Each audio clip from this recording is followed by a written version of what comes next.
Jangan kita berharap Pak Jokowi netral di Pilpres 2024 ini. Bagaimanapun juga, anaknya, yakni Gibran, ikut bertarung di ajang Pilpres kali ini. Jadi wajar saja kalau Pak Jokowi nggak bisa bersikap netral di ajang Pilpres kali ini. Nggak mungkin. Sudah pasti Pak Jokowi mendukung pasangan Prabowo Gibran. Bagaimanapun juga, hubungan bapak anak itu erat sekali. Sudah pasti Pak Jokowi sangat berharap Gibran akan sukses di ajang Pilpres kali ini. Tapi walaupun mendukung Prabowo Gibran, Pak Jokowi mestinya menjaga marwah jabatan presiden dan bertindak dalam batas-batas landasan etika yang luhur. Jangan melampaui batasan-batasan yang bisa dilampaui oleh jabatan presiden yang harus mengayomi dan berada di atas semua golongan. Pak Jokowi nggak selayaknya membagi-bagi bantuan sosial, membagi-bagi bansos di depan baliho besar kampanye Prabowo Gibran. Pak Jokowi membagikan bansos sebagai seorang kepala negara, menggunakan anggaran negara. Dia sedang berlaku sebagai seorang presiden, bukan sebagai individu Jokowi. Boleh dikata, tindakan dari Pak Jokowi itu sudah melanggar etika. Melanggar batasan hal-hal yang masih bisa dilakukan oleh seorang presiden. Pak Jokowi sudah mencederai kewajiban bersikap netral dari seorang kepala negara. Pak Jokowi sebetulnya jauh lebih elok, jauh lebih jujur kalau membuat pernyataan terbuka bahwa dia sebagai individu, dia mendukung Prabowo Gibran. Ini jauh lebih fair dan elegan. Tapinya nih, Pak Jokowi tidak boleh menggunakan jabatan dan wewenangnya untuk ikut memenangkan Prabowo Gibran. Itulah semestinya tindakan seorang negarawan sejati. Itulah mestinya tindakan dari seseorang yang memegang erat etika. Begitulah semestinya dia bertindak. Ya, rasa-rasanya sih sudah bukan rahasia lagi kalau yang bertarung, kalau yang berkampanye di ajang Pilpres kali ini adalah Mas Ganjar, Pak Anies, dan juga Pak Jokowi. Mereka bertigalah yang terutama bertarung di lapangan, belusukan ketemu rakyat. Kita tahu ya kalau Eyang Prabowo sudah terlalu tua, sudah sering tantrum, sudah nggak sanggup lagi untuk kampanye dari satu lokasi ke lokasi lain dan berdialog dengan rakyat. Setiap kali Eyang Prabowo turun berdialog atau pidato, sepertinya tim suksesnya sangat was-was ya. Mereka takut Eyang Prabowo lagi-lagi bikin blunder. Makanya karena Eyang Prabowo memang nggak bisa diandalkan, dia sudah terlalu sepuh dan fisiknya memang sudah nggak prima lagi. Maka yang turun kampanye dalam tanda kutip, yang turun menemui rakyat, yang belusukan menyapa rakyat, menyaingi Mas Ganjar adalah Pak Jokowi, presiden kita. Makanya kemarin sempat heboh analisa kalau Pak Jokowi sering membuntuti Mas Ganjar. Kemanapun Mas Ganjar pergi berkampanye, selang beberapa hari Pak Jokowi mendatangi wilayah yang sama untuk menghapus memori masyarakat setempat akan kedatangan Mas Ganjar sebelumnya. Sekarang ini di lapangan kita seperti melihat head to head di antara Mas Ganjar dan Pak Jokowi. Begitulah kenyataannya. Dan makanya ini yang disayangkan ya. Apa yang sekarang dilakukan oleh Pak Jokowi sudah dirasa berlebihan. Sudah melampaui batas dari apa yang secara etika boleh dilakukan oleh seorang presiden yang sedang menjabat. Dan soal debat capres ketiga minggu malam lalu, rasa-rasanya komentar Pak Jokowi juga berlebihan. Sampai-sampai dia minta format debat untuk diubah.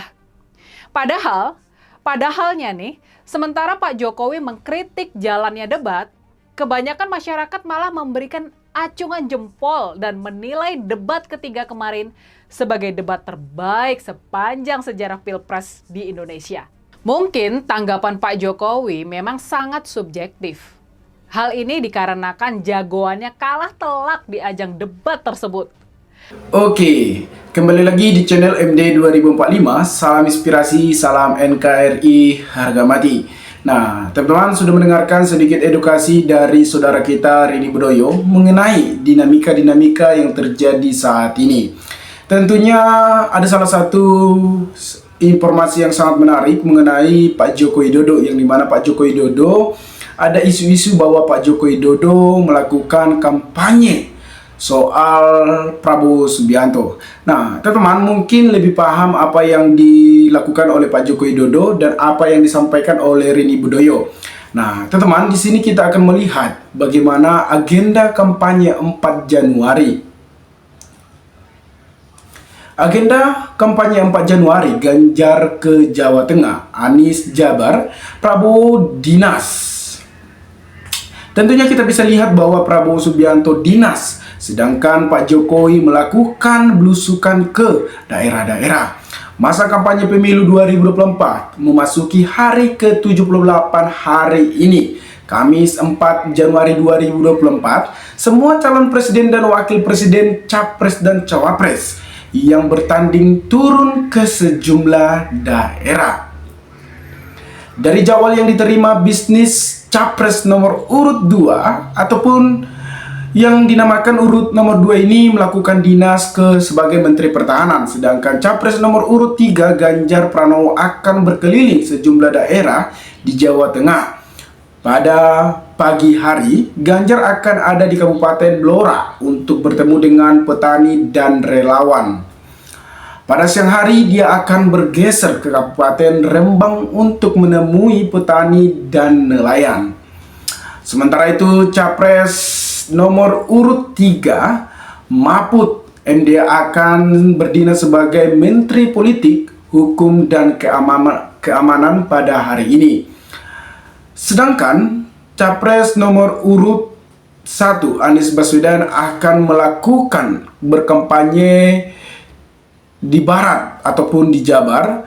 Dia akan bersilaturahmi dengan relawan tokoh masyarakat hingga kunjungan ke pondok pesantren. Sementara capresnya Cak Imin Iskandar alias yang disebut sebagai Cak Imin juga akan berkampanye di Jabar. Dia akan ada di Kabupaten Garut untuk berkunjung pondok pesantren hingga dialog dengan masyarakat. Untuk capres nomor urut 2 Prabowo Subianto berdinas sebagai Menteri Pertahanan pada hari ini. Begitu juga capresnya Gibran Rakabuming Raka yang juga berdinas sebagai Wali Kota Solo. Nah, sebagai informasi, Komisi Pemilu Umum sudah menetapkan jadwal kampanye selama 75 hari setelah dibuka pada 28 November 2023. Masa kampanye akan berakhir pada 10 Februari 2024. Nah, teman-teman di sini akan melihat bahwa di masa kampanye kita bisa lihat orang yang menyampaikan misi-misinya kepada masyarakat sehingga meyakinkan bahwa kepemimpinannya sangat bagus. Nah, teman-teman, sebentar lagi akan diadakan pemilu umum Pilpres di tahun 2024 ini pada tanggal 14 Januari 2024. Saya yakin Anda sudah memiliki pilihan yang tepat untuk memajukan negara kita untuk menuju emas di tahun 2045. Teman-teman, sebelum kita memilih pemimpin, tentunya kita harus melihat rekam jejaknya agar kita tidak salah pilih. Apakah rekam jejaknya sangat baik atau tidak? Tentunya kalau kita lihat rekam jejak seseorang itu, tentunya kita bisa melihat potensinya. Apakah beliau tersebut memang pro kepada masyarakat dan bukan hanya kepentingan pribadi, karena ada mungkin hanya ambisi pribadi dan ada juga yang pro kepada masyarakat dan ada untuk menjalankan amanah. Dan ya tentunya teman-teman sudah melihat rekam jejak dari 3 calon tersebut. Kalau kita lihat rekam jejak dari Ganjar, tentunya sebagai mantan gubernur Jawa Tengah, 2 kali sebagai pemimpin Jawa Tengah, sebagai yang dicap bahwa Ganjar sangat mengayomi masyarakat dan sangat dekat kepada galangan anak muda. Kita bisa lihat video-videonya kepada anak muda, tentunya sangat dekat. Itu tandanya bahwa Ganjar ini memang mempunyai leadership dan mempunyai hati dan keluarga yang sederhana. Ganjar yang terlahir dari keluarga sederhana, dan Mahfud MD yang terlahir juga dari keluarga sederhana. Pastinya mereka akan memikirkan rakyat dan memikirkan Indonesia ini bagaimana untuk kedepannya dan untuk melanjutkan program-program yang sedang dijalankan oleh Presiden. Nah, teman-teman, siapapun pilihan Anda, jangan sampai terkecoh.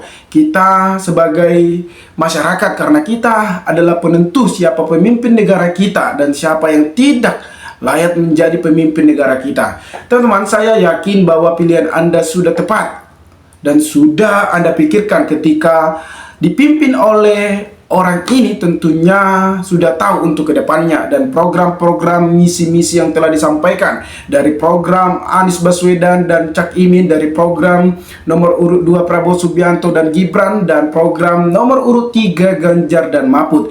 Tentunya sudah mereka sampaikan kepada masyarakat. Mungkin kita sebagai rakyat Indonesia sudah menerima informasi-informasi tersebut, dan mereka juga di saat debat kita sudah melihat bagaimana potensi mereka di saat debat, yang dimana saling menyindir.